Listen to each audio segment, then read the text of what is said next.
Medalist Jeffries, tell us about the press conference today. What's going to happen? I'm not too sure. It's the first press conference I've done with Frank, so it's all new to me. So I'm just looking forward. Do you think Frank Maloney is the best choice you've made? Oh, by far. I mean, it fell through when I went with Darren Sutherland, and that was a godsend to us. I couldn't have worked out any better. I mean, Frank Maloney's he's spot on. I'm always speaking to him on the phone. He's keeping us informed, keeping us up to date with everything that happens. He's getting us publicity. He's getting us dates for me fights, for me first 2 or 3 fights already. It's brilliant. I couldn't. He's done not one thing wrong. So far, everything's been spot on, perfect. Do you know who your opponent is for Friday night? I do. I've got them in name. I don't know much about him. I know he's 10 years older than me. He's 33-year-old. From Belarus. He's had 18 fights. I think he's won 5, stopped 3 of them. But I've seen on that box rec that everyone he's lost to has been undefeated. I think I expect him to be a tough opponent.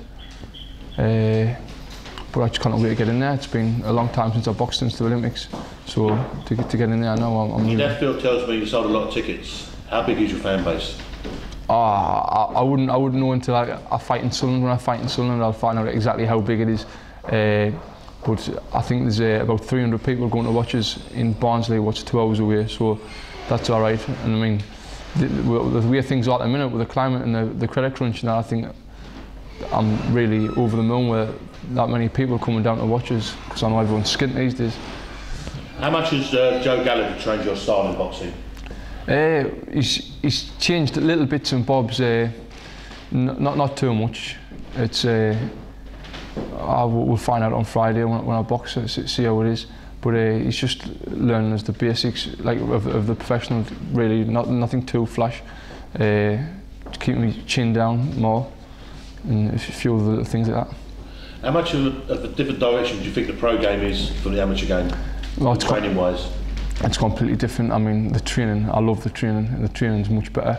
I don't know if it was because I was getting sick of training as an amateur, training for all them years, like 13 years being an amateur boxer, and you just get sick of doing the same thing over and over again. But with the pros, it's like something new, and I'm really enjoying it. And how influential is Kerry Cave with his nutrition? He's great, you know. He does me strength and conditioning work as well. We do weights 4 times a week. And I'm on his supplements, and I've ended up getting down to super middleweight, which a lot of people didn't think I would do, because of my height and my size. But I've managed to get down, and my first fight would be at super middleweight.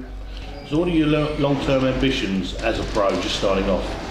I starting off, I just want to learn. I just want to get in there and learn, take one step at a time. I don't want to put any pressure on myself by saying I'm going to be world champion. I'm going to do it. Obviously, I want to be a world champion. I want to be a British champion. I'd love to get one of them Lonsdale belts outright. I want to do it all, but I'm just taking one step at a time at first. You do a lot of self-publicity as well with your website. How much do you think that would help a boxer? I think the website's good. It's good because you can advertise sponsors on there and advertise all sorts, and it's good for your profile as a boxer. Do you get recognised a lot in your hometown and surrounding areas when you go to boxing shows, or even just out in the public? Yeah, well, especially when I come back from the Olympics, I do get recognised a bit around Sunderland and around the northeast. But I don't mind that, because that just means I'm doing well. Any words for your fans out there who's watching this? Just thanks for coming to watch us in Barnsley, and hopefully if you're not there, you can be able to come and watch us in the future. Cheers.